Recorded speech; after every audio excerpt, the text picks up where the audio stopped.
Waziri wa Elimu, Sayansi na Teknolojia Profesa Adolf Mkenda ameliomba bunge kumwidhinishia kiasi cha shilingi trilioni 2 bilioni 439 na 693,000 kwa ajili ya utekelezaji wa shughuli za wizara hiyo na taasisi zake kwa mwaka wa fedha wa 2025-26.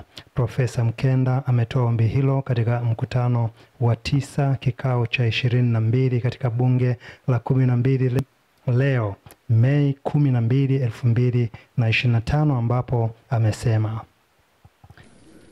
Mheshimiwa Naibu Spika, ili kuwezesha utekelezaji wa malengo yaliyoainishwa kwa mwaka wa fedha 2025-26, Wizara ya Elimu, Sayansi na Teknolojia fungu 46 inaomba kuidhinishiwa jumla ya shilingi trilioni 2 436 bilioni 428 milioni 405,000 kwa mchanganuo ufuatao: shilingi bilioni 688 614 milioni 234,000 ni kwa ajili ya matumizi ya kawaida ya wizara, ambapo shilingi bilioni 635 249 milioni 992,000 ni kwa ajili ya mishahara, na shilingi bilioni 53 364 milioni 242,000 ni kwa ajili ya matumizi mengineyo.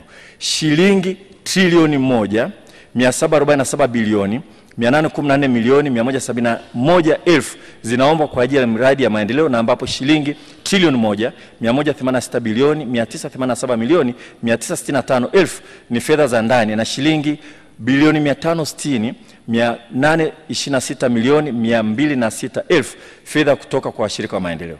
Mheshimiwa Naibu Spika, Wizara kupitia Tume ya Taifa ya UNESCO fungu 18 inaomba kuidhinishiwa jumla ya shilingi bilioni 3 240 milioni 288,000 kwa ajili ya matumizi ya kawaida, ambapo mshahara ni shilingi bilioni 1 538 milioni 96,000 na matumizi mengineyo ni shilingi bilioni 1 702 milioni 192,000.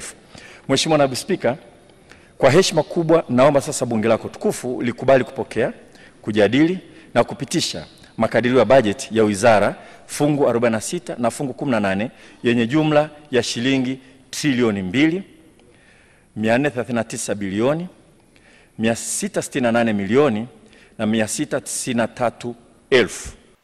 Wakichangia katika bajeti ya wizara hiyo, Profesa Sospeter Muhongo na mbunge wa kuteuliwa Musa Vuai Nahodha wamekuwa na haya ya kusema: La pili, lazima tujue elimu ni ajira.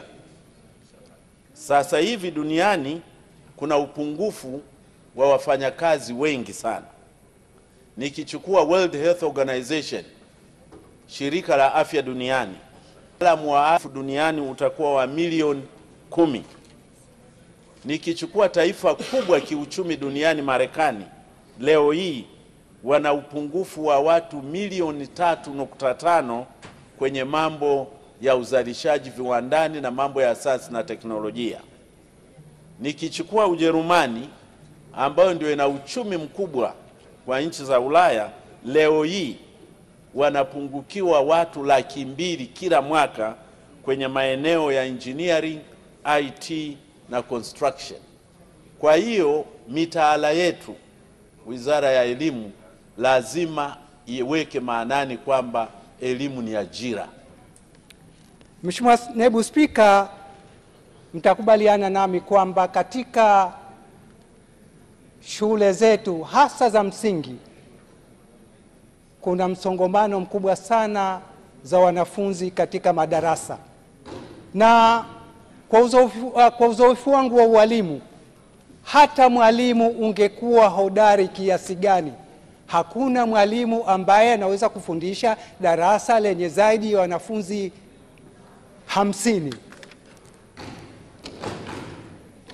Ili kutatua tatizo hili, naomba nipendekeze jambo moja ambalo halina gharama kwa serikali. Jambo hili ni hili: katika shule ambazo kuna msongamano mkubwa wa wanafunzi madarasani,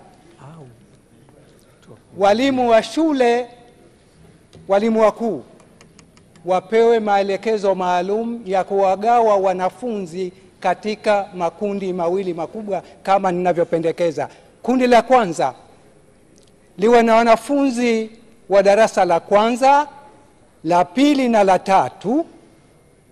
Hawa waingie madarasani kwa utaratibu wa kawaida kuanzia saa 1 mpaka saa 4 kamili, wasome masomo kama kawaida. Kundi la pili lenye wanafunzi wa darasa la 4, 5 na 6, hawa wawekwe kwenye ukumbi mkubwa wa mikutano.